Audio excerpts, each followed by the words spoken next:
I know. If there's one episode you've been probably avoiding, it's this one. Because if there's one thing we cling to when we are navigating reflux, GERD, or LPR, it's our morning cup of coffee. It's not just a drink, it's a ritual. It's that one moment of peace before the chaos of the day begins. And I want to start today by saying I get it. I remember when my reflux was at its worst, I'm talking about burning throat, voice changes, anxiety.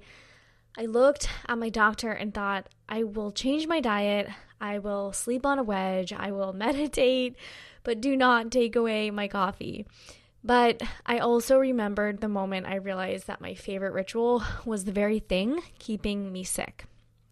Today, I'm going to share my personal breakup story with coffee. We're going to talk about why it's such a massive trigger, the science behind it, and here's the good news, how I successfully reintroduced it back into my life so I can enjoy a cup of coffee today without any symptoms. So grab your tea or your favorite coffee substitute and let's dive in.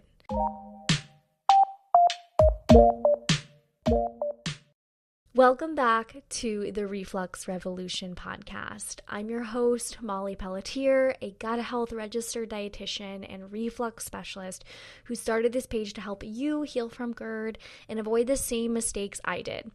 On this podcast, we dig into the root causes of your digestive issues and give you science-backed tools to heal your gut and reclaim your life.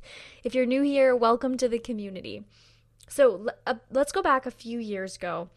Coffee was my non-negotiable. I loved the smell, the warmth, the energy, but my body was screaming at me. I was dealing with LPR, silent reflux, which means the acid was coming all the way up and irritating my vocal cords and my throat. And every morning I would pour this acidic caffeinated beverage onto tissue that was already raw and inflamed. I like to use the analogy of a sunburn. Imagine you have a terrible sunburn on your arm. It's red, it's hot, it's sensitive. Now, imagine pouring hot acidic coffee onto that sunburn every single morning. Does that skin have any chance of healing? No, it stays inflamed. That is exactly what was happening in my throat. But I was in denial. I kept thinking, maybe if I just switch to cold brew, maybe if I just drink more water. But here's the hard truth about the science of coffee. It hits us with a double whammy. First, there's the acidity. Coffee is naturally acidic. If your esophagus is already damaged, that acidity is going to sting. But the bigger villain is actually the caffeine. We have a valve at the top of our stomach called the lower esophageal sphincter. Its job is to stay tight and keep acid and food contents down. Caffeine is a muscle relaxant. It literally signals that valve to just chill out and open up. So when you drink coffee, you are essentially greasing the hinges of that door and leaving it open. It doesn't matter how clean your diet is. If that door is open, the acid food contents can come up. So finally, I hit a breaking point. My voice was raspy, my throat hurt constantly, and I knew I had to give my body a break. So I decided to eliminate coffee for 30 days. I'm going to be honest with you, it was really hard. The first 3 days, I had headaches, I felt groggy, I was grumpy. I genuinely felt like a sense of grief, like I had lost a friend. And I want to validate that for you. If the idea of stopping makes you sad, that's a real feeling. But by day 7, something shifted. I woke up and my throat didn't hurt.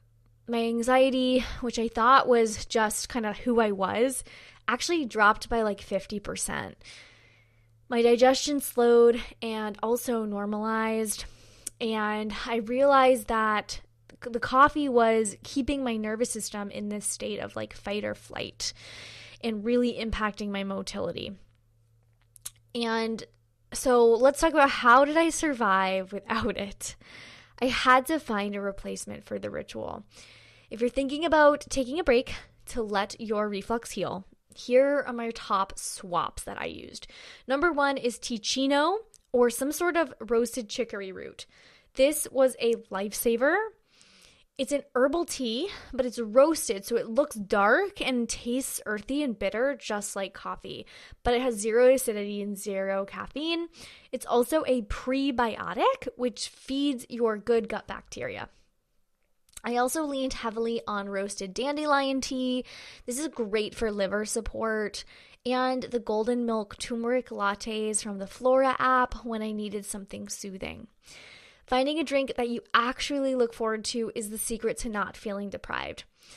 Later in my journey, I also found Kamana, which is one of my top favorites now, and I will put the link for all of these on my recommended products page down below for you. Okay, now for the part you've been waiting for, the makeup.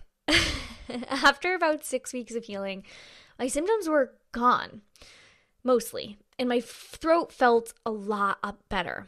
And so I decided to test the waters. And this is the key. I did not go back to my old habits. I created a new relationship with coffee. If you're at a place where you've healed and you want to try reintroducing it, here are my top tips, because I tried reintroducing it before without success, and these tips actually did help me reintroduce it successfully later on. Here are my 4 rules.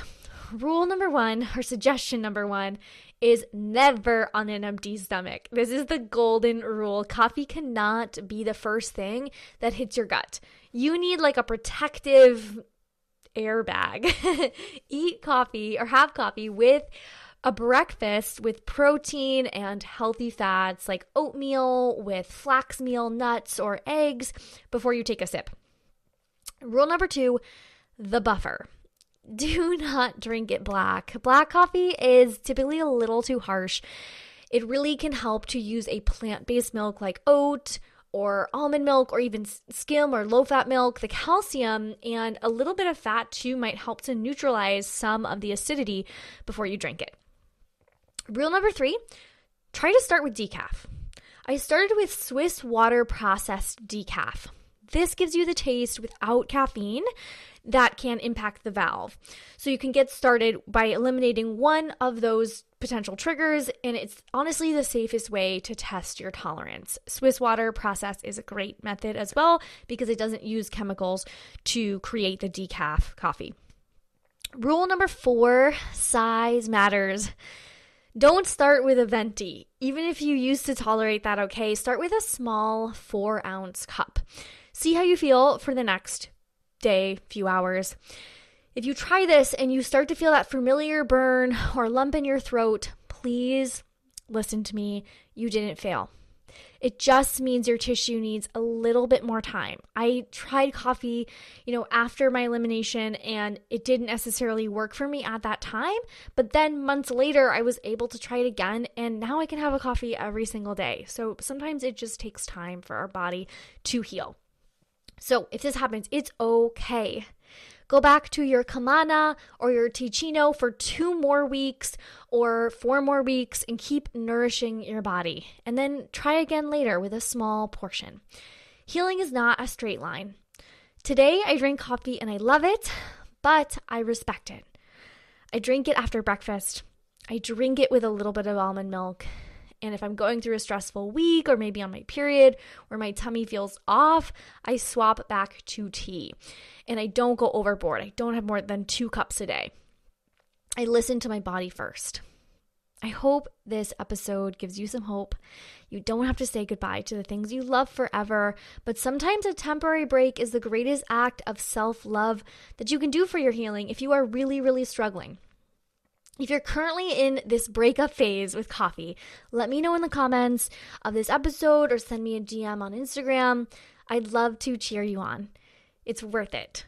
If you have found this helpful, please make sure you're subscribed to the show, and I will see you in the next episode. Cheers to your healing. A quick disclaimer for the Reflux Revolution podcast. This podcast is not intended to cure, treat, or diagnose any medical condition. Please consult your healthcare practitioner before making any changes to your protocols or medications.